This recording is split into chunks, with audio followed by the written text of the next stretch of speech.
Okay, we're going to continue in the Mishnah on 28a. Zog the Mishnah, V'oid Amar Rabbi Yehuda. And Rabbi Yehuda further said, previously we learned in the Mishnah that Rabbi Yehuda said there were issues. What are you allowed to do in a shul that you sold? What you can do? And Rabbi Yehuda was of the opinion, he says, you sell it to somebody, and then whatever he does with him, whatever he does with the shul, that's the other person's business, and therefore you don't have to worry about it. That's what he said before. He said something further, which is this Mishnah by us, by Rabbi Yehuda. In the Mishnah, they come one after the other, but we have the Gemara in between the Mishnah, so it seems like we have to remind ourselves what did Rabbi Yehuda say before, and this is what Rabbi Yehuda further said. Beis HaKnesses, there are certain things basically that we should not even do in a shul that has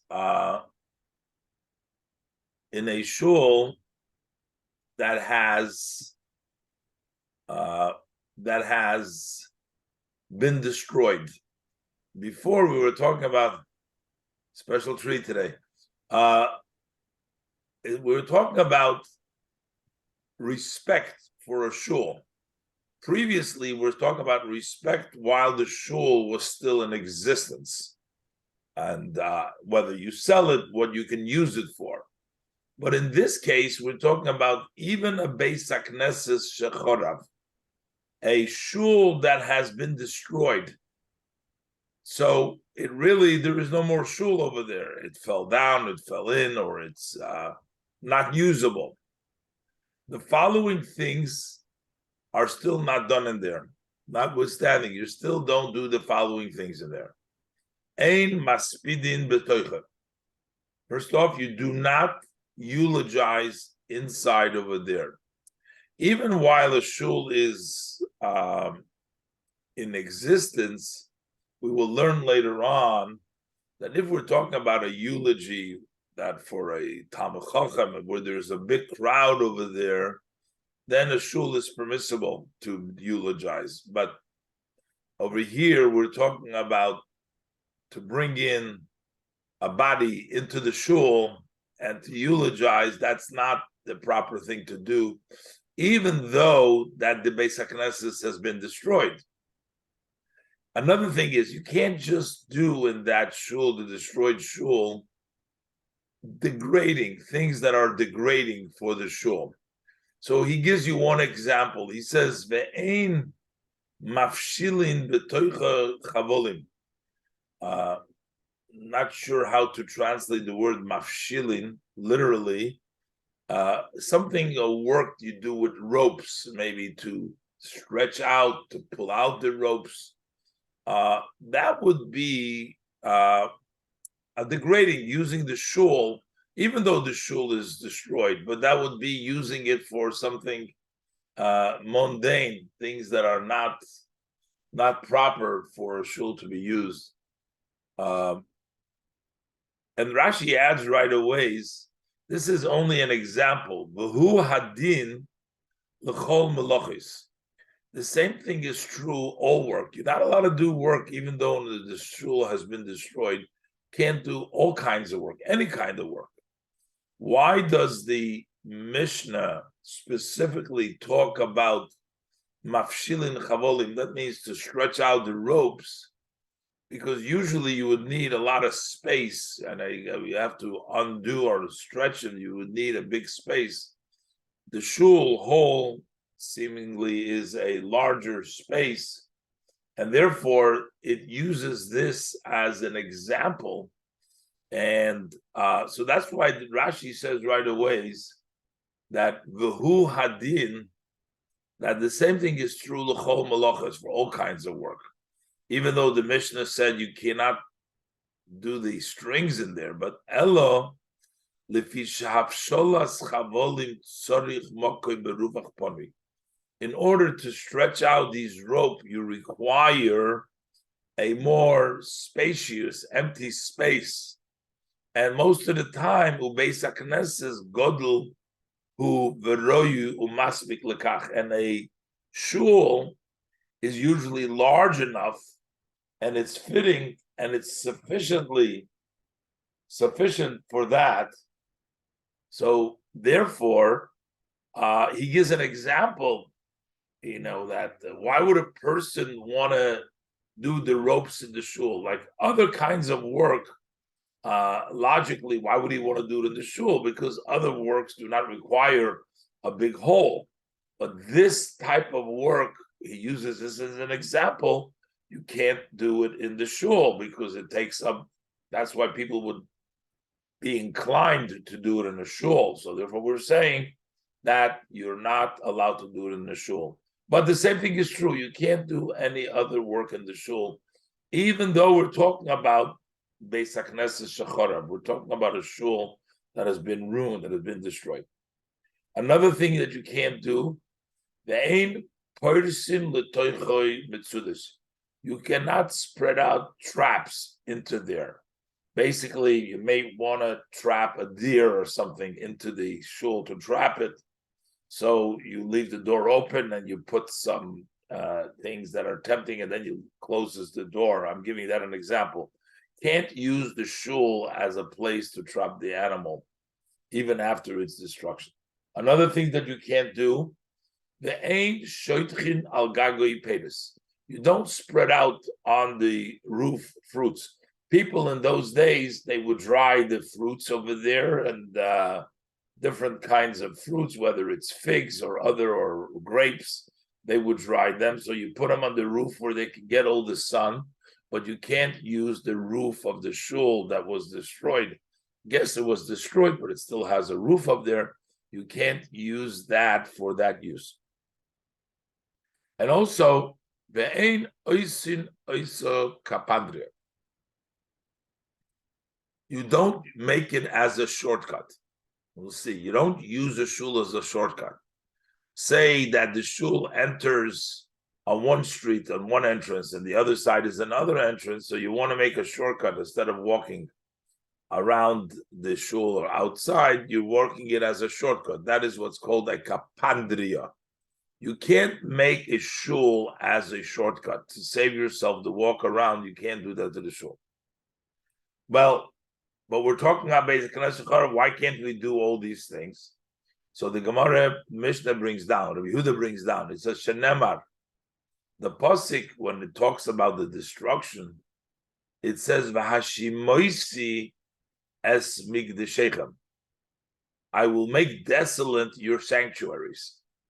So, could have said, I'll make desolate places your homes, your bicycles, but it specifically refers to their holy places as holy places, notwithstanding that they're becoming desolate. Hashimoisi es migdeshechem, which means kiddushosam av kishahein shoymemim.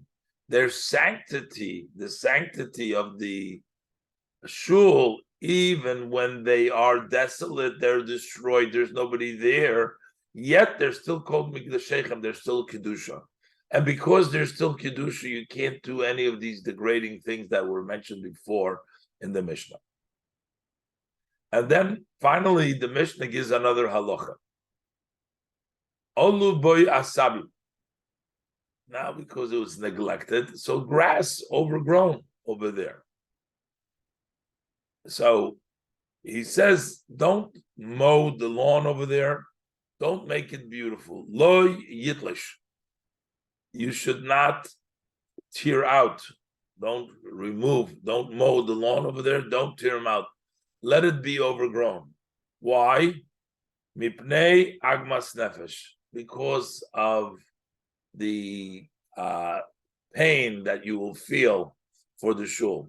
We want you to feel pain that the shul is destroyed, so you'll pray for its rebuilding. So the fact that the grass is not neatly kept, its looks run down, will bring you to the point in which you would want to pray for it. As Rashi explains, Mipnei agmas nefesh, because of upset manichin boy asabin, you leave this grass there kidei shetehei agmas nefesh l'reihem, so that it should be upset for those who see it.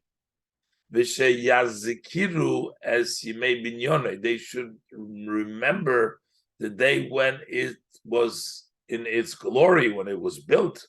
And that you were accustomed to gather there. And then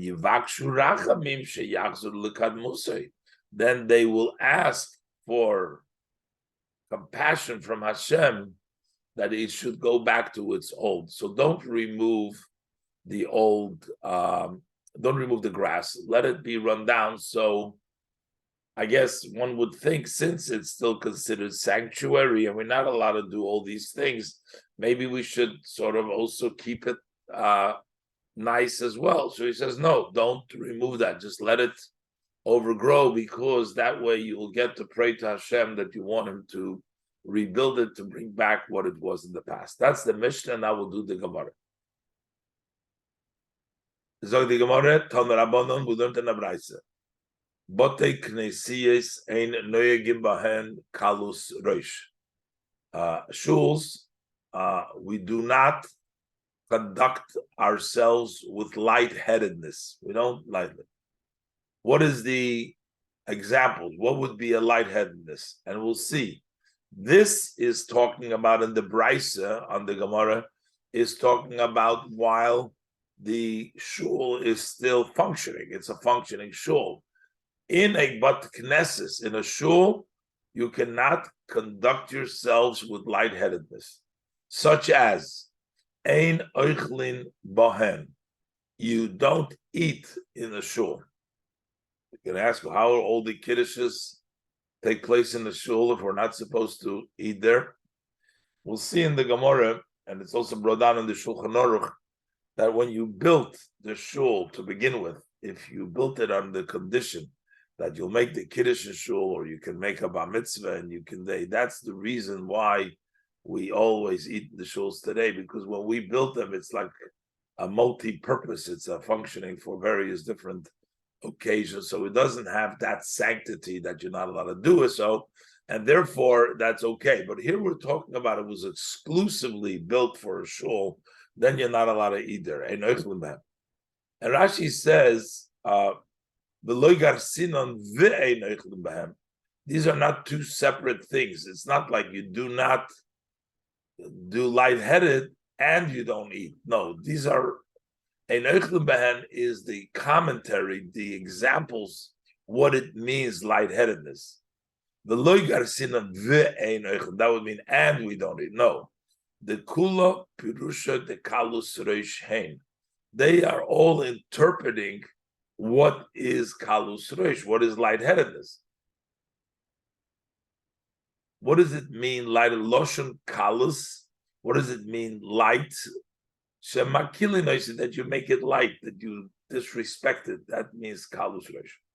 So you don't eat in them. Ve'ein shoysin bahem, and you don't drink in them. We're turning the page to Chav Chesam at base. Ve'ein niusin bahem, and you don't adorn yourself in this shul. Put up a big mirror over there and beautify yourself there. You don't do that. Inside it, you do not adorn yourself. And I'm not sure why Rashi brings down the next, and you don't go for a walk in the shul. You don't use that as a place of leisure over there. You don't walk in them, don't go for walks in them. And also you're not allowed to enter a shul. It's very hot outside, so you want to go into the shade, and hopefully if your shul has air conditioning. No, we're not talking about that, but just to get away from the sun, or it's raining outside.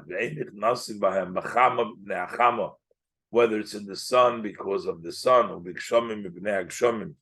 or in the rain season, because of the rain. So you want to go into the shul. It's raining outside. You're looking for some protection. You're not allowed to go into the shul for that. We'll see later on. There is ways to get into the shul by using a kind of an alibi that you're going for something else, or you're learning a little bit. We'll see in the Gemara is going to further explain. And also, ve'ein maspidin bahen hesped shel yachid. You cannot eulogize in the shuls a eulogy of an individual. That's considered to be a disrespect for the shul. Again, here we're talking about while the shul is functioning, but in the Return Rabbana. But we learned this halacha that you can't do a eulogy in the words of Rabbi Yehuda, even when the Beis Knesset was Chorev. So apparently that more than some of the other items, this would be a more of a disrespect for the shul to bring in a body over there and to do a eulogy over there. But what you could do is Avol koidin bahen v'shoinin bahen. You want to go in, you want to learn Chumash over there, you want to learn Mishnah over there, koidin bahen, Chumash, shoinin bahen. That's okay. You can use a shul. It's meant for davening, but if you want to learn there, either Chumash or Mishnah, that's fine. And further, maspidim bahen hesped shel rabbi. But you could do a eulogy of the many, which means if you have a eulogy where there's a lot of people there coming to attend, that's a different story. Over there, the assumption is, why would so many people come? Because it's a Talmid Chacham, it's a sage. And if it's a sage, it's appropriate to go in the shul. I'm not exactly clear, why does the second statement not follow right the first one? Like he says, you don't do a eulogy of an individual. So it seems like he should have said right away, but you do of the public. But he interrupts what you don't do with what you do. But instead of saying that what you do right away is the eulogy for the many attendants, he interrupts by saying that you do read and learn Mishnah in the shuls. But whatever. Not sure exactly why he does that. So what is Hesped Shel Rabbi? Says Rashi, Shel Talmid Chacham. When we say a eulogy of the many, we're not just talking there's a whole bunch of attendants, but this is a eulogy of the Rabbi means a Talmid Chacham that died. Shel Talmid Chacham Shemeis. Shetzrichim lis asif ula hasvidei. Over there, you need to gather, you need to eulogize them for Talmid Chacham. Ubeis hakneses roy lekach. For that, a shul is appropriate, fitting for that, because that's a big room, it's a big house, it's a big place, so you need a space. But it seems like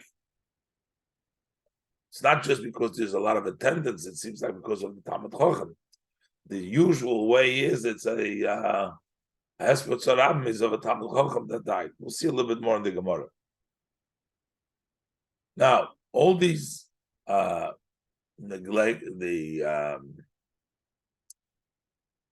statement. Amar Rabbi Yehuda says, "Emosai be Yeshuva." This is only when they're settled. Okay, when they're settled, when there's a shul. Avo bechurbanon, but if it's a churban. He says, "Manichin oisom ve'oilim b'hem asabim." Now, then you leave them and let the grass grow. This doesn't actually seem so fitting to the statement that we're saying. It seems like Rabbi Yehuda was saying, all these things that we said you can't do, it's only while it's settled. But let's say if you want to go in the because of the rain into the shul after it's destroyed, then you can go in. That's what it looks like he's trying to say. But he finishes off with something that you leave them and you have the grass grow there. What is he saying? The the Gemara is going to fix the Mishnah and say that there was one more case that it said in the end that if that would be the last case of the Mishnah, the last case of the Mishnah should say the last case of the Mishnah should say that a shul normally is kept swept and washed down. Now we also have to remember in those days the floors were made out of dirt. They were just a regular dirt with dirt floor. If you didn't wash or sweep up the floor, you'd have things growing from the ground over there. So that's why normally the Mishnah there's a one sentence missing over here, which would say that fit in and say that you also have to sweep and wash down the shul. And then the Rabbi Yehuda says, "Emosai b'yishubam." You only have to wash them when it's occupied, when it's settled. Abu b'churbanon manichin, you just let it. Let the grass grow inside there. We don't care. And this answers. I mean, this gives another understanding because otherwise it would seem a contradiction from Rabbi Yehuda if he was really talking about what everything we learned before. How could he say over here? It said they must be the mahespot shel yochid. How could Rabbi Yehuda say that the churbanim you could have a hesped shel yochid in our Mishnah? He says you can't have it even a basic knesset shechara. So that's why that helps us with that also. I mean, the Gemara doesn't bring that up. I'm just saying that it seems that way. But let's look at the Gemara. So back to this is the Brisa, the Ton Rabbanon. Rabbi Yehuda says Rabbi Yehuda. A Mosai, when does this apply? When they're settled. But once they're destroyed, if a shuls that have been destroyed, then you let them go and let the grass grow there. Not only that, the Brisa concludes, and you're not allowed to actually tear out the grass because we want there should be a bad feeling for the shul, as we learned in our Mishnah. That's the end of the Brisa. So, what did Rabbi Yehuda talk about? He says you leave them and let the grass grow, but we didn't learn anything about grass. Whoever mentioned the name of grass before, in the words of the Tanakhama that Rabbi Yehuda is referring to, he didn't talk about grass over there. Why is he all of a sudden saying when it's settled or when it's destroyed? Mandachar Shmei, whoever mentioned the name Heichish Shamina L'Tanakama, where did the Tanakhama say that we need to do something to prevent the grass to grow? So now Rabbi Yehuda is saying it's only when the shul is settled, but once they're destroyed, let the grass grow. But nobody ever said that we're not letting the grass grow in the words of the first Tana over here, the way we have it in our version. And the Gemara answers, there's actually missing over here. There's something missing over here. And this is the way we should read it. We read it like this. Normally, what you do is umechabdin oisom umar bitzin oisom kidei shelayalu b'masabit. A new halacha, a new sentence that we didn't have before. That's put in before the words of Rabbi Yehuda says when, before this stipulation. So first we have this statement. The statement says that you sweep the shuls and you wash down the shul in order so that the grass should not grow there. Then Rabbi Yehuda comes and says, Rabbi Yehuda, Emosai b'yishuvah. When do we have to sweep? and wash them down is when they're settled, because we don't want any grass to grow there. As Rashi explains, a mosai mechabdim or marbitzinoisom, when do we sweep and we wash them down, is b'yeshuva. That is when they are settled. As Rashi explains, that la'achar shemechabdim, after you sweep up, mezalfin asamayim, then you pour the water, laharbitz etz ha'avok, to have the dust settle, to get the dust to settle. So you put the water so that the dust settles from the sweeping, and this is all made in order so that the bottom, that the floor doesn't grow grass. But during their destruction, then we allow for them to go up. But if they grow up by themselves, then we're actually telling you, you allow them to grow. Now, of course, so manichin means, okay, you let them to grow. You don't have to wash them down. Let them don't forget about sweeping and wash them and grow. But that doesn't mean that you're not allowed to, that you shouldn't pick them up. So he adds another statement. If grass did go up, then you should not tear out because of Agmas Nefesh. Okay. That ends the Brisa, the Tana Rabban. So now the Gemara says, Amar Rabasi. Says Rabasi, Botek Nesiyah Shebebavel. The shuls in Babylonia, Al Tanai Hemasuyim, they are made on the condition, which means when you build the shul, it's a multi-purpose. You make a condition, you make a stipulation that you are going to be using them for other things as well. Al Tanai Zaktrashi. Al Tanai means Al Manashi Ishtamshu Behem, so that you're going to use them. That's it. And yet, even though it's a multi-purpose room and you're allowed to use them, still, you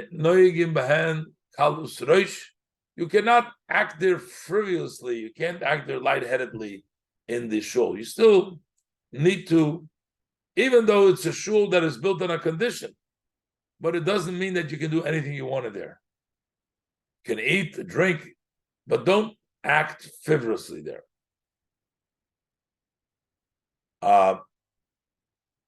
What would be what would be frivolously? What would be lightheaded in the shul? What is that? Accounting. Do your business accounting. You come to shul and do your paperwork. You couldn't do that. I don't know. Actually, it's a shaila according to this to bring in your cell phone into the shul, or to bring a computer, to bring in a phone. That would be seemingly a lightheadedness. No, I'm just whatever. Leave that to the other rabbis. But anyways, Omar Abasi. Further, Abasi said, if it's a shul that they do calculate calculations, in other words, they're disrespectful to the shul, then you can leave the mace overnight over there. You can use it as a morgue. That shul. Seems very strange. Since you did something wrong, we're telling you to go leave over the mace over there. So the Gemara challenges the statement of Rabasi. Malin and Salka, I thought this would really enter your mind that what he means is that you should have a body stay overnight in the shul. Loisagit lav hochi would not be sufficient if you don't leave it. You have to keep them overnight. And Rashi explains that Malinin boy mashma the choyvahi laholim boas hameis. It almost appears like it's an obligation that you have to allow for the mace to stay there. But the Gemara answers, Elo l'soif sheyalinu boy mace mitzvah. It doesn't mean that it's like a curse. It's not like telling you that you should, not telling you to leave a mace there. It says you're going to end up having maceim over there. Why? A person who has relatives, so they'll take care of the body and they'll put them in the proper place, proper respect. But I guess if you find a mace mitzvah, you find that somebody who has nobody taking care of them, so there's nowhere else to put them. So we're going to put them into the shul. And it means that at the end you'll end up being, because there's no other place. That means people that have, there will be mason that have nobody to bury them. And that's sort of a punishment for disrespecting the shul, doing your calculations in the shul, that there will be people dying and nobody buried. Okay.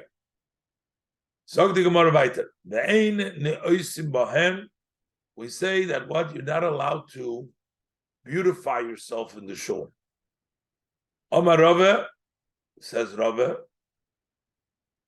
I guess, maybe in the shul you want to brush your beard, you want to make yourself nicely.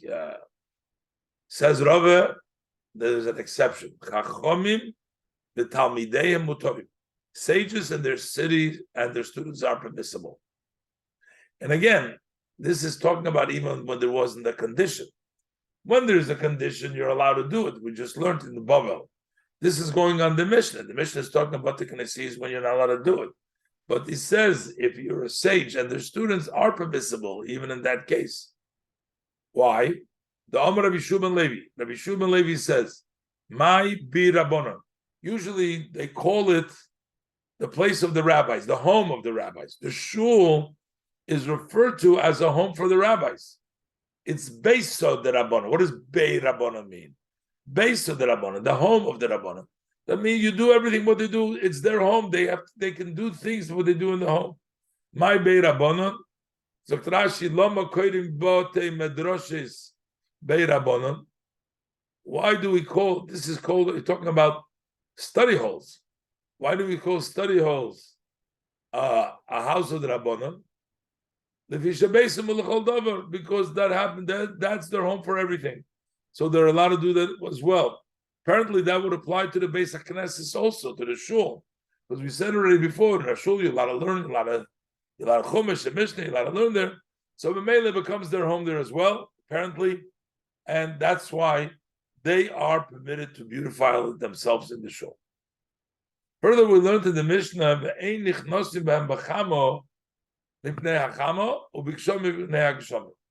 that in the summer months you can't go in there because of the sun, and in the winter, in the rain season, you can't go in there. So the Gemara explains a practical story that happened. So the Gemara says, there was a story with Rabbi Masna. They were standing outside of the shul, and they asked a question from Rava. They had a question. Also, Zilcha de Mitra. All of a sudden, it poured down rain. Zilcha de Mitra, Rashi, Zeramayim, a flow of water. They come with force, started coming down hard, the rain. So they went into the shul. Amri, but they said, they right away explained, the fact that we went into the shul, Lav Mishum Mitra, we didn't come in because of the rain. It's not because of the rain we went in. Lav Mishum Mitra Sheyogin Aleinu Mipnei Akshomim. It's not because the shul should protect us from the rain. Had we not been occupied in learning Torah, we would not go into the shul. We're not going to the shul to get out of the rain. And why did we go?